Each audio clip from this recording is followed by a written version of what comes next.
Hi, this is Tisch Aitken, and it is March 15th, 2022. And there is a lot of Neptunian and Piscean energy, and many of you may be feeling spaced out or tired or drained. It's very emotional energy. It's very creative energy. So some people have told me they've been feeling really creatively inspired doing music, making art, but a lot of people need rest. And we're just about to have the spring equinox occur on March 20th when the sun enters the cardinal fire sign of Aries. And that's when the sun is exactly above the equator 2 times a year. And in the northern hemisphere, this is the beginning of the vernal equinox when it is spring season and the sun is heading north along the celestial equator, and it is a time of renewal and fertility and new beginnings.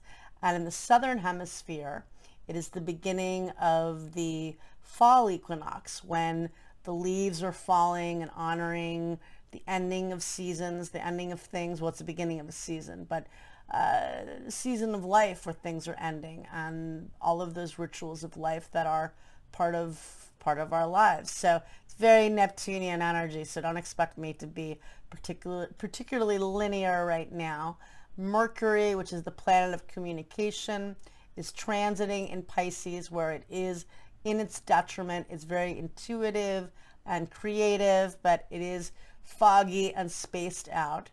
It is conjunct Jupiter, the luckiest planet, the planet of expansion and abundance. And that is cool. It can expand the foggy factor too. And the sun is transiting in the mutable water sign of Pisces, which is very sensitive, vulnerable energy. Again, Pisces rules dreams, it rules spirituality, it rules sleep, getting rest, restoring your energy before the beginning of the spring season, at least in the northern hemisphere. And again, in the southern hemisphere, it will begin the fall equinox. But we have the buildup of the Jupiter-Neptune conjunction, and that is also at play. They are only 5 degrees away apart from one another. And Jupiter and Neptune are both the rulers of Pisces. Jupiter is the ancient ruler. It is the planet of vision and expansion and abundance. Neptune is the modern ruler. That's what most equate Pisces energy with, that really foggy, mystical, creative energy that is so prevalent in many Pisces that I know. But Jupiter is the modern ruler of Sagittarius, and it rules belief systems. And if you think about it, both signs have a lot to do with belief and faith. Sag is more focused on different types of belief systems and philosophies, but having something to hope for, having optimism. And Pisces can be more associated with traditional faith, or again, having some kind of faith, whether it be traditional or non-traditional, some form of spirituality, which there can be so many forms of spirituality. But right now, again, Mercury, how we think, how we learn information, how we process information. The sun, which is ego, vitality, and energy. Jupiter, the planet of abundance, expansion, vision, and opportunity. And Neptune, the planet of dreams, are all transiting in Pisces, and it is really foggy energy. We also have Venus and Mars transiting in the fixed air sign of Aquarius, bringing a lot of creative energy, a lot of passion. And in Aquarius, it's centered on community, groups, and on the future, on building together in a way to, raise the bar, to really learn new things in so many different ways with technology, but also ascending to a whole new paradigm of learning and thinking and evolution of thinking, I feel. And we're out of the karmic Venus in Capricorn story, which was very very intense and really just lifted in the beginning of March when Venus finally left the sign of Capricorn altogether on March 6th. It was there from November 5th through March 6th of this year. That's a long time. And Venus met up with Pluto, the planet of death and regeneration, 3 times in the sky, and that's a lot. So I'm taking things a little more slowly in Pisces season. I'm going to talk a little more about the full moon and what's going on right now. I've got an arsenal of crystals behind me. I'm going to get more. I feel like getting some more crystals, so I might do that. But also, just in general, so what's going on this week, we have a full moon taking place on March 18th, and that's the day after St. Patrick's Day. And a lot of people are going to want to go out and you know, there's been a lot of, well, I'm not going to even go into what's been going on the last couple of years. Probably a lot of people that do want to get together on the East Coast. The weather is nice and do things, but just bear in mind a few things. So on the day of the 17th, Mercury forms a helpful aspect to Uranus at 8:13 a.m. Eastern Standard Time. That can be very innovative thinking. That could be good for socializing and connecting with others. It's very fun for networking. But on the day of the 17th, it's the day before the full moon, which occurs on March 18th at, I believe it's at 3:28 a.m. Eastern Standard Time. I might be wrong right now. You know what? I'm going to do something I never do and quickly look at my book. Hopefully you'll allow me to do that. It's at 3:18 a.m. Eastern Standard Time on March 18th. So on the 17th, it's the day before the full moon. There are 4 planets transiting in Pisces, which, you know, on the higher form is very creative and artistic, and on the more challenging form is the desire to escape.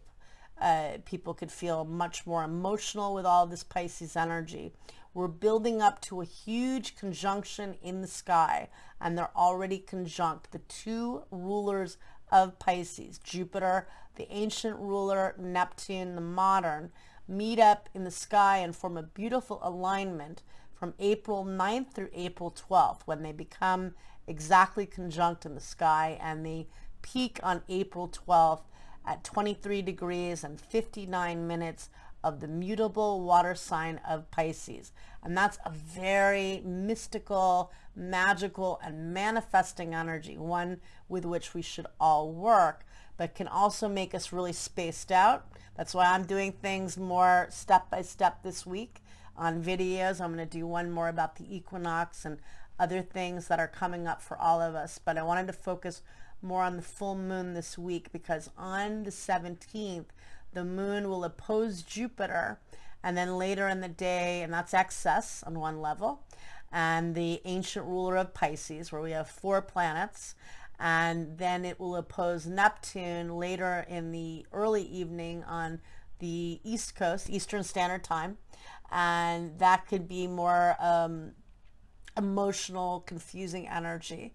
And then on the day of the full moon, on the 18th, the full moon, the sun opposes Neptune, and it opposes Jupiter at a wide degree, but it definitely opposes Neptune.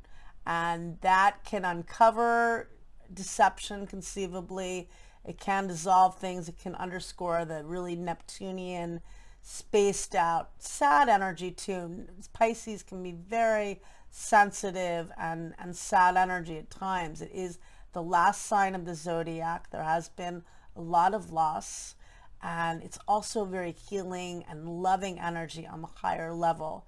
It is ruled by Neptune, which is the higher octave of Venus, and that is selfless, altruistic love. That's really where we want to go towards. And on the day of the 19th, Venus, the planet of love and beauty, squares Uranus at 8:16 a.m.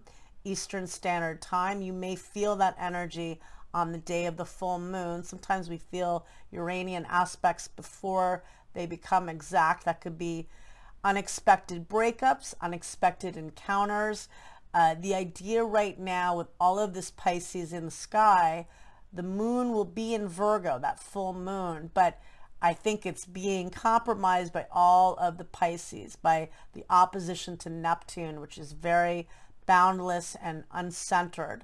Virgo is an earth sign, which is grounded and practical and analytical, and your mind can go in many different directions. But the full moon, the moon also forms a trine to Pluto, which is empowerment and transformation, and to the north node of karma, which is transiting in the fixed earth sign of Taurus, which is about growing through your skill set, through beauty, through nature, through love. Venus rules love, and finding new ways to create things. So there is a lot of magic. Venus and Mars are dancing in the sky in Aquarius, which is the sign of the future. How do you tap into that creativity and that magic? And we're going to have a lot of Pisces energy for a while, even though it is the beginning of the Aries season on March 20th, this Sunday at 11:33 a.m. Eastern Standard Time. The sun will enter the cardinal fire sign of Aries, where it'll be transiting for a month, and beginning Aries season. But there is so much Pisces, and even later in April, we're going to have 5 points transiting, because Juno is going to change signs and enter the mutable water sign of Pisces. So we'll have more Pisces. Mars will be in Pisces at that point. Venus will be in Pisces. So we have a lot now. We'll have a lot then. And so maybe we need all of this sensitive, intuitive energy. And this is more where you listen to yourself, where it may be more that you're not linear. There's that word again, where you're feeling less grounded or less structured. You got to structure yourself, but it's also okay to swim in your intuition and in your feelings. And so that's what I'm trying to do. I wish you guys a lot of luck. It's going to be an emotional week.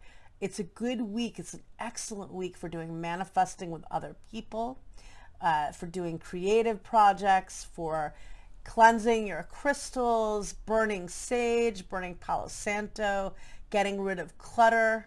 Tax season is coming up, so with all this Pisces energy, it always happens when I'm getting my taxes ready, that there's tons of Pisces. So getting rid of clutter as you get prepared, that's a good idea. And I wish you guys a lot of luck. I will be back to talk more about what's happening, what's coming up, and thank you. Bye.